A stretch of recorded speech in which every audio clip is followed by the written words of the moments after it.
What's up YouTube, this is Boston X79 guys, today I'm coming to you with my latest stick profile video for July 2021. And today guys, we're going to be looking at my updated Blackwing deck. Now Blackwings are one of my favorite synchro based archetypes of all time. I just love the way they function, being able to move resources from the deck to the hand and onto the field. It's just so perfectly balanced, and they can actually, in my opinion, it can actually compete with a lot of the other modern decks that are out there by putting up boards with multiple negates. That being said, a lot of people don't really think Blackwings are that competitively viable, but to me, it's not about competitive versus casual. It's more about finding a deck you're going to have fun playing, modifying the deck to your liking, and having fun playing it. And that's pretty much the basis of any game anybody plays, is you want to have fun. So, without further ado, we're going to jump right into this profile. And we're going to start off with the monsters. As always, we have one copy of Blackwing, Orster the South Wind. On its normal summon, you're going to target a banished Blackwing monster and special summon to your side of the field in defense position.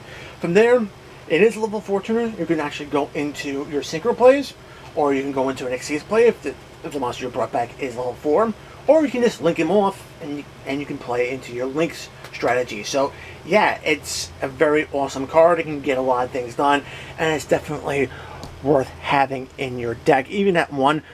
Also, one more thing is that while this card's in the graveyard, you can actually banish this card from the graveyard, target one of the monsters your opponent controls, and place a wedge counter on it. And that wedge counter comes into effect when we're going to be dealing with Blackwing Full Armor Master. Next up, we have one of the OG Blackwing monsters that are still in the deck, and that's 3 copies of Blackwing Bora the Sphere. Bora is amazing because, unlike a lot of the newer Blackwings, which only allow you to special summon it once per turn, you can actually get Bora onto the field multiple times during the course of the turn. And that just helps with board building in general. It is level 4, so you can go into your rank 4 plays. It can do piercing damage if your opponent happens to have a monster in defensive position, so keep all of that in mind because Bora is definitely a great linchpin card for the deck.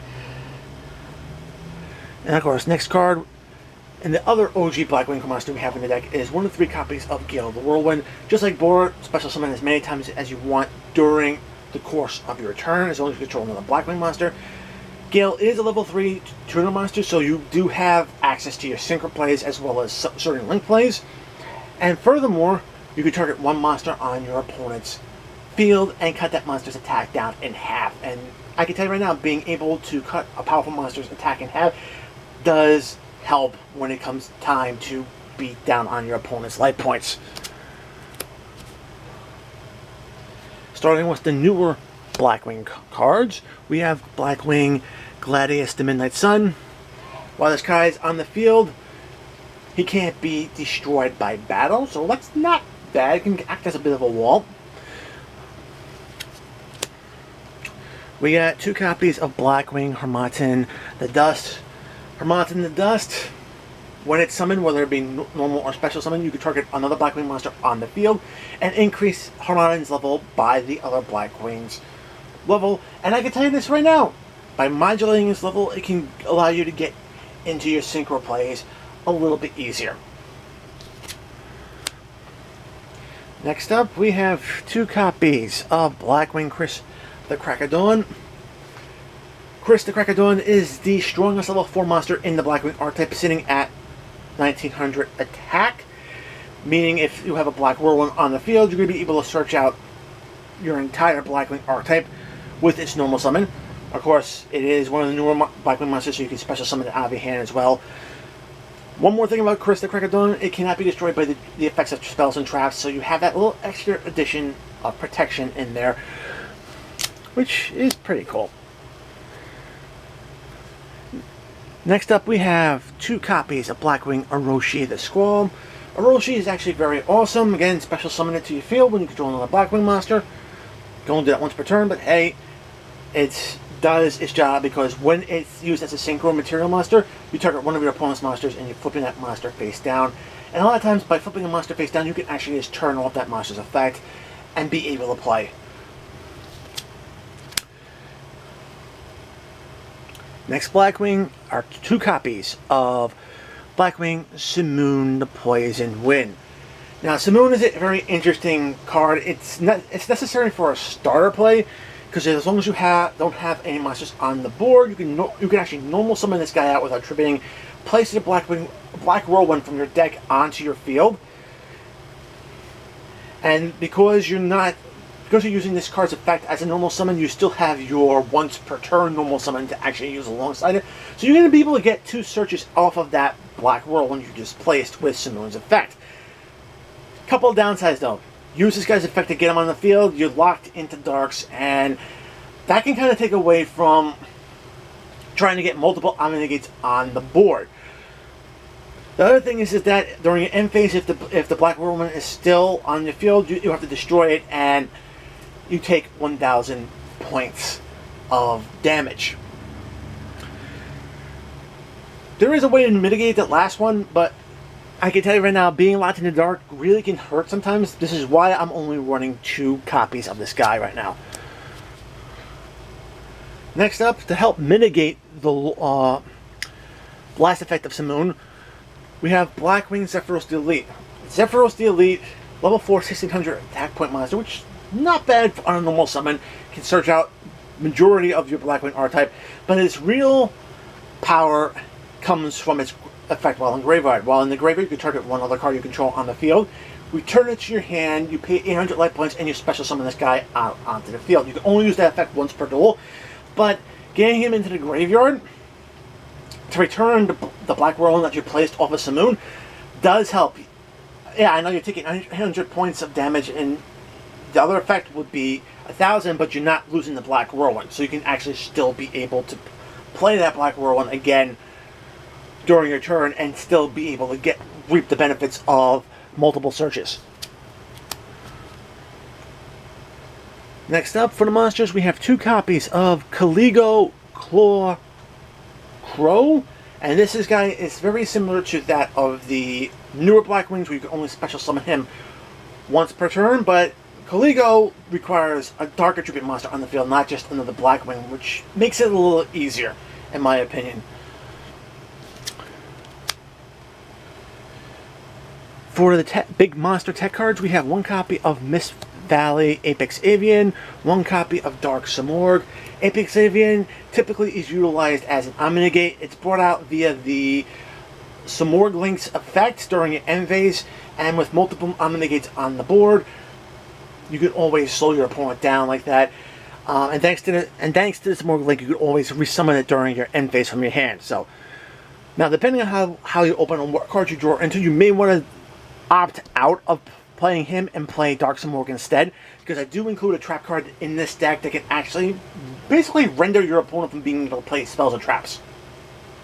So you have those cool things. The primary reason why you can't play spells and traps is because of Samorg's effect. Your opponent can't set cards face down, whether it be their own or your cards, and that can cause problems. Alright, you'll see what I mean when I get to the trap card. Moving on into the spells, we got 3 copies of Allure of Darkness, just a natural fit in any Dark Attribute deck. See more cards, and it plays well with Auster as well, because you can get back to banished monsters. 3 copies of Black Whirlwind. Anytime a Blackwing monster is normal summoned, you're searching a deck for a Blackwing monster with lower attack than the one you summoned. Still, it helps out a lot, because the higher attack the monster, the more cards you're going to be able to search. And multiple copies means multiple searches. Alright, 1 copy of Call by the Grave. This is a combo-based deck, so you're going to need to protect yourself against hand traps. Monster Reborn, just an amazing extender card for any deck. We are running the rank ups. Rank up magic, Shoal Save Force. This basically allows you to target a Xyz monster that's in your graveyard. You special summon it to the field, and then you're able to immediately rank that monster up by 2 ranks. So Ray Raptor Forstrix is going to be a rank 4, and you can get into your Cyber Dragon Infinity using this card. It does cost you half your life points, but you know what? Getting an Omnigate on the board, especially early in your combo, worth it. The other rank up spell that I'm actually running is the Phantom Knight's rank up Magic Force. Okay, this card allows you to target a Dark and Tribute Xyz monster. You can banish any number of target tribute monsters from your graveyard, and then you can actually rank up that Xyz monster by the number of cards you've banished.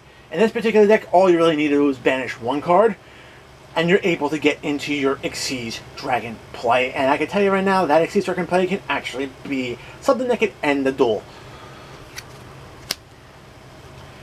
Now, this is a combo-based deck and a synchro-based deck, and this deck can actually fly through a lot of resources. Pot of Harvest, being able to recycle those resources back into your deck, just is a natural fit. And of course, we also run one copy of Upstart Goblin. This deck doesn't care if your opponent gets into extra 1,000 life points. Seeing more cards to help your combo is always worth it. And last but not least, we have one copy of War Legacy Succession, and that's just also a very natural fit to be able to bring back another monster from your graveyard, to be able to continue link climbing. Very useful. Moving on into the traps. This is the trap I alluded to with Dark Simorgh. We are running 2 copies of Anti-Spell Fragrance. I love pairing Dark Simorgh with Anti-Spell Fragrance in any deck that can run both. And the reason why is basically because Dark Simorgh prevents your opponent from sending cards, and Anti-Spell Fragrance forces your opponent to set spells and wait a turn before being able to use them. Use this with Dark Simorgh, it just locks him out from spells, and that just renders a lot of decks hard-pressed to do anything. So definitely worthwhile in this deck. And the last card to back up any Omnigate you put on your board is going to be 3 copies of Sound Strike, which is the best sound card in the format right now. 1,500 life points, and you're able to stop the summon of a monster or block a monster effect, and that's always a good thing. That's it for the deck, 40 cards. Moving on to the extra deck. Starting off with full Blackwing Full Armor Master. Full Armor Master is unaffected by all other card effects. Once per turn, when your opponent activates a monster effect, you can place a wedge counter on that monster, and then you can actually utilize Full Armor Master's effect to actually take control of that monster, giving you a little extra damage to push for game. And furthermore, during the end phase, you can actually just destroy all monsters that have wedge counters on them. So, yeah. He does a lot of work, and he can be very tough to deal with. Next up, we got 1 copy of Blackwing Timber, Obsidian Hark Joe. While this card's in the field, you can target a level 5 or higher winged beast monster in your graveyard, special summon to your field. And if one of your Blackwing monsters is attacked, you can actually use Hark Joe's effect to redirect the attack to a different card. Next up, we got 1 copy of Assault Blackwing Rakiri, the Rain Shower. Rakiri is pretty awesome. If you use a Blackwing monster as a tuner monster for this card, it becomes a tuner as well. That can actually become important when we're dealing with maybe a Hacker Rubrix play later on. But more often, you can actually count up all the other Blackwing monsters you have on the field, and you can destroy the same number of cards your opponent controls. And just being able to have that field clearing presence does help. Next up, we do have 1 level 6, and that's Blackwing Nothing the Starlight. Nothing on summon will hit your opponent with 800 points of effect damage, and then if they have any monsters on the field, that monster also loses 800 attack points. Furthermore, Nothing can actually give you an additional normal summon during your turn, and with the way Black Whirlwind functions, you'll be getting more resources to be able to build into better boards. So definitely a real worthwhile card to have in your deck. And the last synchro I added into the extra deck is 1 copy of Borreload Savage Dragon. On summon, you target a link monster that's in your graveyard, you equip it to this card. It gains Borreload counters equal to that link monster's ratings, and those Borreload counters can give you any number of negates. Negates to stop your opponent. It also gains the attack points of the monster equipped to it, so not bad. Moving on, we have 2 copies of Ray Raptor Force Strix. Rank 4 XC is very easy to actually get out in this deck.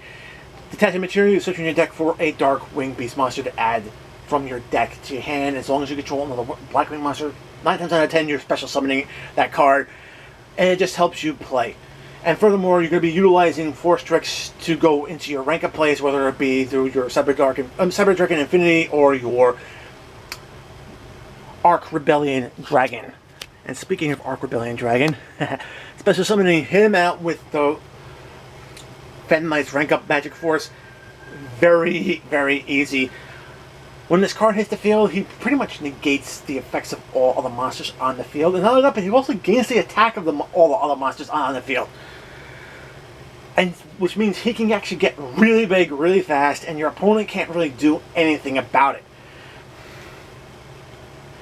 And that can be very problematic because you are locked into attacking only with him, but with that much damage you can actually put on the board, yeah, that's going to be a pretty high damage attack. Alright, and of course the other rank up target is Cyber Dragon Infinity, Omnigate that sits on the field, blocking monster effects, spells, and traps, and you can also slurp up any attack position monsters that you leave on the field that you don't want to have on the field, or your opponent has, so very good. For the Link plays, we have the Wing Beast plays. We have Ray Raptor Lystrix. On its Link summon, you are able to special summon a level 4 or lower Dark Wing Beast monster from your deck to the field in defense position. Its effects negated. You can't use that lit monster special summon from the deck as a lit material. However, 9 times out of 10, you bring it out a level 4, so you can go into your Force Tricks play to search out an additional monster and further your boards. The really awesome thing is that whenever a Dark Seas monster activates its effect while this card points to it, you're searching your deck for a rank up spell to set to your field, and that's what allows you to go into your various plays, depending on whether or not you're locked into Darks or not. Next up we have some more Bird of Supremacy. This card is just plain awesome. Offers protection to any card it points to. And the real big card effect this guy has is during the end phase of both players' turn, you're able to special summon a wing-based monster from your deck or your hand onto the field.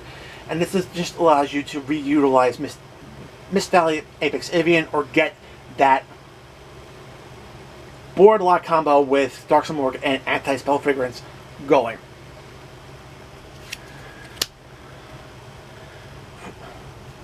Next up, we have one copy of Crystron Hacker Fubex. Natural fit in any Synchro-based deck. 1 tuner, 1 non-tuner monster, so it's pretty easy to actually get this guy out. And on summon, he brings out another tuner monster to play, and from there you can just link climb. Now again, you're not going to be summoning this guy if you're locked in the Darks, but if you aren't, he's just a great link climbing too. If you are locked into Darks, I do have IP Masquerena. Now the difference between how it plays and the IP plays is that how will this require one additional monster on the field to link climb up to your link 4, while IP Masquerena is going to require you to have 2 additional monsters on the field to climb into your link 4. But before we get to the link 4, you gotta get to your link 3, and the link 3 we're running in this is Nightmare Unicorn. On summon, you can just pitch a card you don't need from your hand, spin a card from your opponent's field back to your deck. Very simple. Great field clearing presence, and you're going to be linking off into this link 4, Axis Code Talker. You're not going to get that many pops off your combo string in this, but to be very honest, 2 pops can be more than enough, especially when you have this guy going up to 5,300 attack.